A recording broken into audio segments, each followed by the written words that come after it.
Щъркомил, я кажи ни къде си бил, къде и в кои страни ти прекара толкова дни.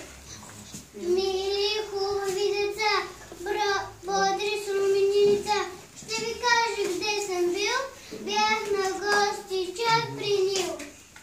А защо си щъркодрак, ти при нас да връщаш пак и какво те кара тук да прилиташ чак от юг?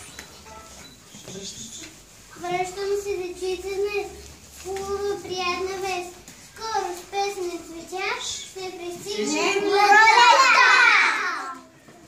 Благодаря ви за това интервю. А вие знаете ли, че днес не бива да виете гнезда? Ще ви сполети беда. Започнете от утре. Да, знаеш.